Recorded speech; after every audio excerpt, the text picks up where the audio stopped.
at a glance, you hear us say, they played it correctly after getting their lead. And that sounds like okay. Yeah, but it's not that They're pro easy. gamers, they're supposed to do that all the time. Well, guys, actually, they're sitting on stage.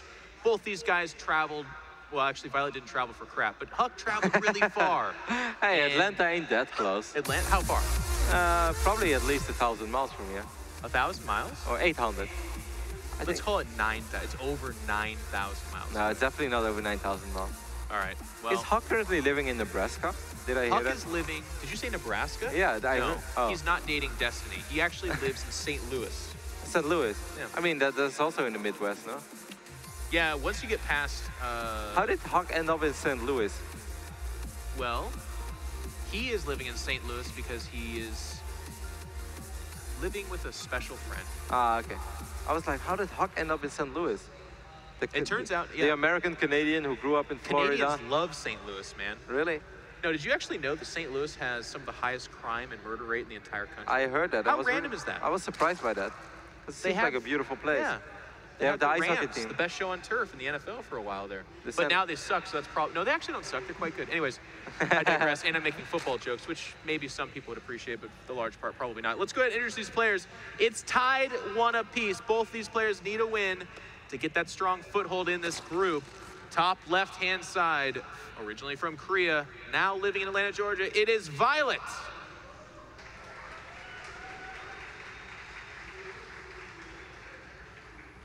And over here on the right top side of the map, we got the Blue Protoss. Managed to win game 2. Will he be able to close out the series here on Habitation Station? Representing EG, it's HuK. And I love this. Look what viOLet's doing right now, by the way. He is checking around his base for proxy gates. You don't typically do that in the ZVP matchup. But in a short best of 3, playing against a player who's as crazy and aggressive as HuK, you bet your best boots and top hat in your closet, you check for proxy gates. Of course, what pro players do within a series like this as well, they go over the build order history real quick. Because in the last game, HuK didn't scout up to the point where he wiped in those Zealots. That was the first real scout that he had, and they didn't even see that much. So obviously the first thing he does at the end of the series is build order history, double hatch before pool. viOLet also knows that a player like HuK likes to do that. So he's like, if I do it again, there is a chance that he's going to proxy gate me. So there's a lot of thought process going on in a best of 3 series like this. And Kevin, I feel like we're about to see, I would not be surprised to see 3 hatch before pool again off of that scout, because what viOLet's shown, and this is analysis you gave just before we started the game, both players are very responsive players. They're looking for information, and when they get that information, they react to it. I don't feel like we're seeing 2 players who go, game 1 I do this, game 2 I do this. Well, maybe the Dark Shrine opening, but outside of that, they seem to be very reactive and adapting on the fly, and I love seeing that play. Very economic opening here indeed by viOLet. Double hatch before pool on Habitation Station. There was a Forge opening this time for HuK, which is a little unfortunate because there's just not a whole lot he can do with that Forge right now. It's too late to cannon rush. It's not too late. Okay, he's just not doing it. It's never too late? It's never too late to enlighten me, Jeff, the cannon master. Just the other day, while we're talking about ladder games. Yes. Well, no, it's a terrible story and it's really boring. But the point is, if you look at the spawning pool, it was about a quarter of the way there. The thing is, HuK doesn't know that it's 3 hatch before pool, because it wasn't truly just 3 hatches, then pool. It was 2 hatches and like 3 drones, then 3rd hatch, then pool. That's as greedy as it gets. And if you don't build those drones and instead build a spawning pool, then yes, it probably would be too late for that cannon rush. Either way, I like that HuK chose not to cannon rush, because that's a bit of a gamble without the information. As we saw as casters, we know that he could have done it, but he's choosing to play safer. And again, that's HuK turning a new leaf. That's a Fern Gully leaf that little fairy HuK is turning. I was watching your stream the other day, and you're playing this game on merry-go-round, and you open up with a 13th Forge. You're like, so if I scout him first, I can cannon rush him. And then you scout wrong, you're like, He's like, okay, it's kind of too late to cannon rush right now. I really shouldn't cannon rush, and bam, pilot with 5 cannons. Dude, that's my forbidden fruit sometimes. You're like, I really shouldn't be doing this. Yeah. You get all these cannons up. It's also a big part of the reason why later that week, now this weekend, I'm casting a tournament as opposed to sitting there and playing it. It's not the safer call, you know, but the reason I call it the forbidden fruit is it's also a choice that you can make Sometimes Ooh, that's blindly. bad. Oh, that's really bad, actually. Excuse myself with my bad stories. This Zealot gets surrounded. Stalker's about to come out, and there's no Mothership Core in production. But what's really big here is this Stargate will get sniffed out right away. Very unfortunate here for HuK, having his Zealot slightly misplaced. Or do you think that would always happen? It should be good enough to wall off with the Zealot, right? I feel like it's a tough, like it's not an easy block, but it probably could have been blocked, I think. I'm not sure, like I always get a Stalker there as well. Or you get another Pylon on the side, and then you can create that narrow little hallway. Either way, indeed, Stargate will get scouted, and I think that viOLet took down one probe in the process, a little bit of mining time. Check the vision, see if he saw it, but obviously that's not an issue now. He sees it. Now, the nice thing about Stargate tech is this is not the same as Dark Shrine. You don't need this. I like this. To kill infinity units. You know, it's not as nearly lopsided of an opening. And again, like you said you like this, I like that as well. It cancels out the Oracle, which is a little bit more of that kind of opening. Like if there are Spore Callers or Queens, it could actually just do nothing except for Scout, but that's a very expensive Scout. But with a Phoenix opening, because they have regenerating shields, you should be able to get in there, kill some Overlords, kill a Queen or two if they get sloppy, and then even pick up drones all game long. Roach Warren and Evolution Chamber going down as well for viOLet on the left bottom side of the map. viOLet actually this game only making a single Spore Crawler. Okay, now a couple more Spores go down. You know, something we see more and more often these days from Zerg players is like in the old days when they scout a Stargate, they immediately drop those Spore Crawlers. Yeah. These days they just mine those few extra minerals because of course, you know, losing 3 drones when you have 45 drone economy hurts a lot more than losing 3 drones when you have a 60 drone economy. It's really funny how that evolved as well. It took a while for players to start doing that, but now every time I see it, I'm like, man, that makes so much sense, and that's an excellent play. You know what's funny too is we see a little bit of the old Juani in there. I mean, he's obviously played a lot of games since then, so it's not like we can blame everything on, you know, this former Visa issue, which obviously is no longer in the environment. But he still builds the Roach Warren. That used to be every Zerg's dream response. They're like, oh, Stargate, Phoenix, yeah, sure, I'll go Roaches and just apply pressure, and you'll never take a third. But with the Hydras getting the buff that they did, a lot of times we see Zergs going straight to Hydra Den, and that timing attack is actually super potent. If those Phoenix don't kill 10+ drones and a couple of Queens, oftentimes the Colossus will come out with no range against 30 Hydras, and you're just dead. So far, Phoenixes are doing a reasonable job at picking up as many Overlords as they can, and of course, you know, Phoenixes will still gather energy. Yeah. You don't have to use it immediately. It's nice when you do it, but they will be able to get their kills eventually. They will really max out on 200 energy, and here we can see a couple of drones being rallied from the Natural into the third base. I kind of like still how this is unfolding right now for HuK. Like, it's really not bad. Yeah, I really like it. The Hydra Den's a little bit delayed. We already see the Robotic Spade going down as the Hydra Den completes. That's quite nice timing. Yeah, that's fantastic. He's getting a lot of drones. There was a Ling counterattack across the map, but it gets pushed away because HuK already has, I believe, yeah, several gateways. He's got a total of 5 gateways, so that base was never in danger of dying.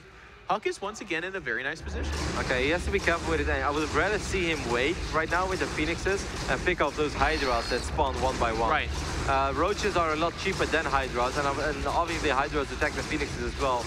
They are close to the double Spore. No, this is not a good lift. Okay. Yeah. Now the reinforcements arrive, HuK realizing that, hey, this is a pretty serious commitment by my opponent. I need to get just some good force fields, chrono boost out this Colossus, like he's already spamming that button. He's thinking about canceling the Immortal, but then he's like, no, I'm not going to do that. It's too close. But one Colossus is all that HuK needs, and he really shouldn't take any damage from this army. And viOLet is taking a 4th behind this, and this is actually, you know what? Getting the, as Artosis says, the nerd shield. So a lot of times we see the Hydraless shove, right? Very powerful. However, if you look at the production tab, melee upgrades, Infestation Pit, or did he cancel that? And I'll just shut up right now. No, he has. No, I completed. Okay. I like that he's going to show Hydras. It's really powerful. You need to respond to this, but behind it, he's evolving. He's going for Swarm Host once again. That'll be all 3 games. And the kind of interesting thing here, though, is that while I like that, he's saying, hey, make Colossus. And then he's like, tricked you. Now you still need Colossus. And it's not going to be nearly as strong as perhaps a different tech like Spire. But in all honesty, this game, viOLet does have a pretty sick economy. He has 76 drones. He has a lot of static defenses already. That 4th base is going to go up and running completely contested. I would love to see him focus a little more on this creep spread, because there's almost no excuse for 12-minute mark and having more Queens. Yeah, and having your Tumors go down over here. This is a good map for Swarmos, though. Like, it's hard to avoid Swarmos. Let's put it like that. It's a medium-sized map. there are multiple pathways. That's where it becomes okay for fighting against Swarm Host. But again, in this position, HuK has no pylon presence over there. He does see Swarm Host now, though, at least if he didn't before that, he knows now. He saw one walking out of there. But you need money. You can't be on 3 base. You need a 4th base. You need to get a War Prism out, and you need double Robo. As a Protoss player, often your thought process is, well, hey, I'm going up to 3 bases pretty quickly. I'm seeing Roaches and Hydras. Yeah. And as soon as you don't, like, at least have to do something really good to survive, or at least, you know, you're not actually like, oh, this is going to be close, but I can do it, then you already know, okay, this is not a real commitment by the HuK, because it's not supposed to be that easy. I'm not supposed to have this much time to get up to whatever I want. And HuK picked up on that really quickly as well. He was probably a little worried when he first saw the Roaches and Hydras, but then he's like, hey, nothing is happening. All right, I know what's going on. You're playing a different type of game. I agree, and we're going to have a bit of an engagement right here. HuK trying to get up that ramp, but of course, viOLet trying to deny. And as we said, there are Swarm Hosts just nearby in that vicinity, as well as stacked defense, something you pointed out earlier. And that makes this a very hard nut to crack. Now, what HuK is achieving while being out here, however, is he's fighting back that creep that you had talked about. He's also keeping viOLet's attention while there's a War Prism circling up to the main base. And so far, viOLet has not made stack defenses inside his main. We see his link counter not doing much. Oh, well, pardon me. Pardon me, viOLet. He doesn't have stack defenses, but he actually has Hydras patrolling around up there. And that's more than enough to make sure that War Prism does nothing. I would have loved to see HuK swing over here to the south side and start working on this mineral line a little bit. I think the only reason why he didn't do it, I'm sure that that's something that popped in his mind as well, is that he has he has a Mothership core, but it's at home. So I guess he didn't really want to commit to go all the way to the left bottom side of that map without having a recall available, which I can completely understand and I can completely live with, but it would have still been a good idea, but that's because we have full map vision. All right, so there's a couple things developing here as well that give me concern. When battling Swarm Hosts, you just need money. You need lots and lots and lots of money. You're gonna lose units. Your sentries, your zealots are gonna wander forward, they're gonna die. You need money. HuK only on 3 bases. There's that 4th base. I feel like it's a little bit late. That's a concern. Next one, we actually see Vipers already coming out, and there's no Templar presence. If you can abduct those Colossus and start to cut down that number to a more manageable number, I mean, it's only 3 right now, which is not so high, but you take those 3 out, this Protoss army is really inept. Yeah, but the thing is, I don't think that HuK is going to be close to static defenses, and no matter how scary the Locusts are, well, like, if you pull them into the Locust, though, yeah, but I mean, there are so many force fields available as well that I feel that HuK, as long as he avoids static defenses, I don't think those Vipers right now are an immediately really big problem. I think that's fair enough. I think you're right. It's not a gigantic third army. Meanwhile, by the way, we do have an attack over here. And this base is actually not ready for this attack. It looks like Ling Hydra will be enough. And again, this is kind of, well, I'm not going to be a too foregone. There's those abducts. He's not paying attention. To your point, well, one dies, but it could have been saved. And you're exactly right. There's not enough there. We'll recall back to save that gold base, and that is your #1 priority if you're HuK. Yep. This gold base represents so much. The Swarm Host count is not so high that they're unmanageable, but they will grind you down. You need money. Yeah, it's a really interesting game right now. It's hard to say where it's going to go. I'm not sure, like, maybe you have more experience with HuK's super late game PvC than I have. How does HuK like to deal with this? Because some Protoss players just don't like that type of target play. To be really brutally honest, I feel like one of HuK's weakest kind of characteristics as a Protoss player in this matchup in particular is his late game. He struggled there. Snoop beating him at DreamHack Bucharest in the late game. It came down to how we're engaging, economic choices, that kind of thing. That's outside of HuK's forte. Big warp in right now in the main base. Do they have charge? Oh, I still don't have charge. Oh, yeah, it is 15 seconds. It's like literally a few seconds away from finishing. So these Zealots actually, with or without charge, they were always going to get cleaned up, but unfortunately that's another anti-timing of sorts. We do have Zealots here down at the 3rd randomly. I'm not sure how they got there. They're going to kill a couple of spore crawlers of all things and try to run for their lives. It has to be careful because of course you can waste minerals, but you don't want to overdo it either. HuK is stepping on dangerous rounds right now. This is perhaps a little too close to some of the things I would like to see him do, but hey, at least picking up the spore crawler helps a little bit. The Vipers are coming forward, though. There are corruptors. If they get the most core, it's not going to be a recall, and a Colossus for the reference as well. And this is that danger zone I was talking about. HuK is now, well, I'm going to say he's trailing a supply. He has money to spend, but he's got tough choices ahead for him. There's not enough stalkers here to really make these corruptors worried. And then there's everything else as well. And with the Colossus count, now down to 2, And I say that only because it's currently 2, but there's a really good chance he might lose all 2 of them here. He has a couple of high Templars. I believe he has Storm as well. No, he doesn't have Storm just yet. I felt that HuK made a couple of crucial misclicks there. Oh, there are Zerglings on hold position as well in this mineral line. HuK losing a few probes. He does have cannons to clean this up. I think it was super obvious that HuK made a crucial misclick over here. Like, he tried to force it off the ramp, but he was moving towards the ramp instead, and then he lost a bunch of sentries. Yep, and we do have a big Zealot warping in the main. Meanwhile, viOLet is going to go for an attack as well here. Actually, not so big, I suppose. But it can still grow. It can't grow. It's doing damage here because just Zerglings are just trickling in. And meanwhile, viOLet has taken up position outside the third of HuK. And you know what, Kevin? This is that tough choice we talked about. What do? Do you fight that? Do you try to save your third? No, he's going to go for the counterattack. But there's so many Swarmos here. There's enough Corruptors to pose a threat to only the 3 Colossus over there. Or 2, excuse me. And at this point in time, Templar are good for feedback, yeah, but even Storm is I mean, it's not the most important thing right now. Storm did finish up during all this. 9 more high Templars. That is a really big gas commitment. So I think HuK is saying right now to us. Even with those 9, he has 1,300 gas. He's just spending the resources he has right now. But I think when you spend that much gas on Archons, you're also saying, I have no ambitions to drop Stargates in the near future. Oh, well, he just doesn't have the money for it. He's just fighting for survival right now. Oh, he's got a good angle, though. A couple of Storms. And there's the Storms. I take back what I said. Storms right here are super crucial. They're actually doing some decent damage. There's nothing to follow it up. The Corruptors have killed the Colossus. The Archons are going to clean up. I think he can win this fight, Jeff. I really think he can. Does he have an observer? He doesn't have detection. No! You can't win what you can't see. I mean, the Locusts are being betrayers right now. Unfortunately, some of those Swarmos did die, but it cost him 2 more Colossus. Yeah. And HuK is fighting an uphill battle. Both the players have equaled out in supply, though. Enough behind that. So unfortunate. If he had an observer there, he picks up 6, 7 Swarmos in the blink of an eye. But the Swarmos are going to get off a volley and then back away. Blinkstalkers might try to pursue. Oh, the Colossus! You can't afford this, HuK, and it dies for free. The the Locust step forward, and now he's going to try to go after the Swarmos, but there is Lings to support, and another volley of Locusts. It's starting to get dire. There are 12 Ultralisks on the production tab now as well. Yeah, that is a little bit of a problem. That's how you tech switch, by the way. 12 Ultralisks. With that's 2 like upgrades, I believe. Son, you're grounded for a week.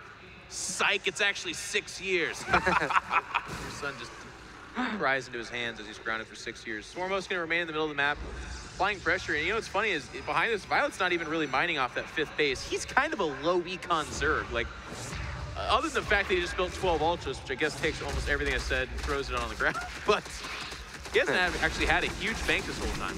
No, he's been spending. He's still been making some roaches. He's been making a lot of Zerglings throughout the entire game. He's throwing Zerglings left and right, and definitely not for nothing, as he killed a couple of probes here and there, and he was just able to force HuK to make certain decisions. You know, I used the word dire. I talked about HuK having a tough time. I mean, that's a lot of Ultralisks. Yeah. And we do have Immortals starting to come out.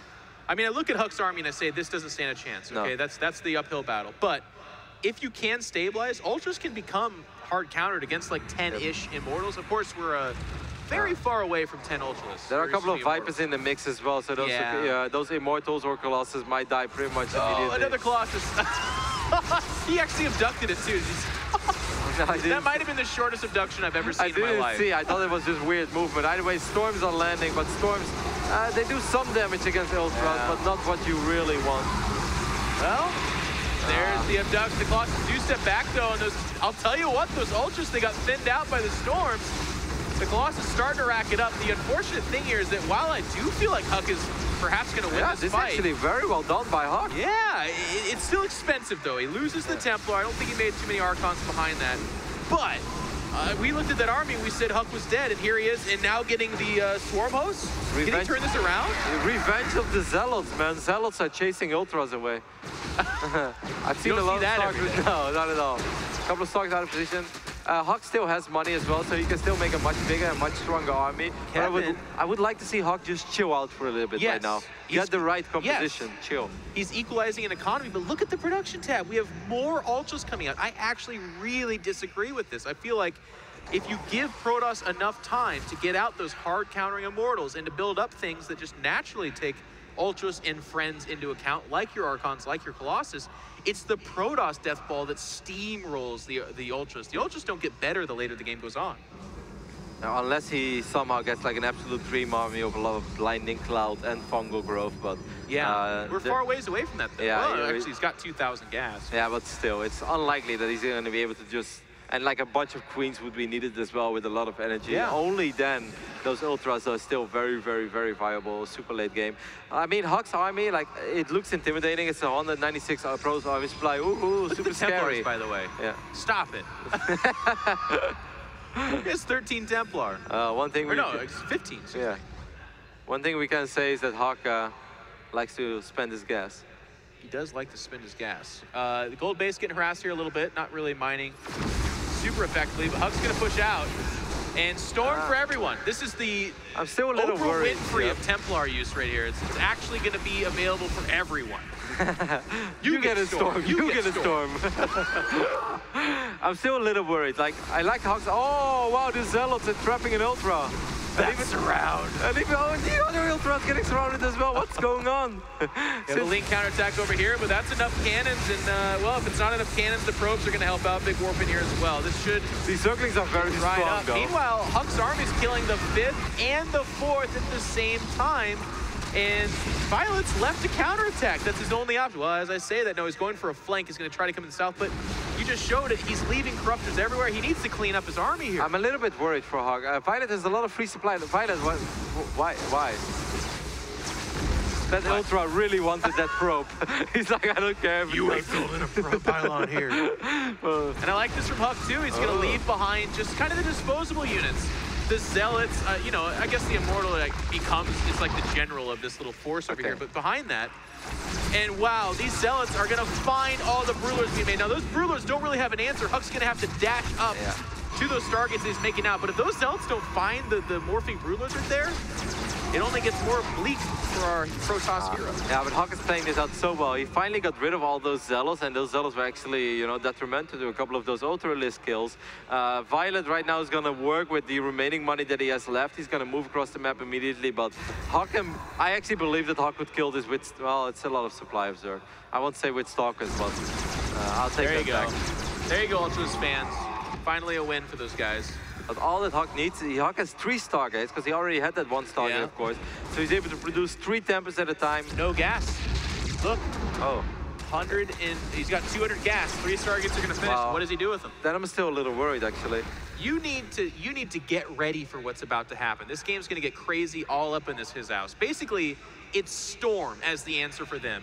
And he's warping in Stalkers because right now he's realizing the same thing. I don't have time for Stargate, and I don't have gas for Stargate. I have to do it with this ground army right now. Wow, this is actually a really hard army to engage. Army supply shows us 133 against 111.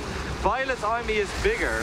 But the Storms are hitting everything. They're all bunched up. They're Ultras and Broodlords alike. Is it enough, though? It looks like the Templar are starting to thin out. The Stalkers are gone. These Ultras are not dying. There's nothing here to stop them. The Broodlords, the Ultras, the Corruptors are too much.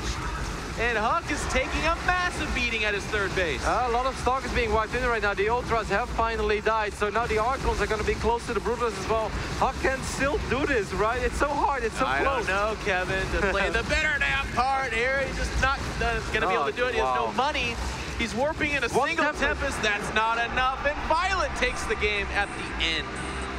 Wow. Wow. What a victory there for viOLet. HuK outplaying viOLet from time to time, making a lot of right choices, but viOLet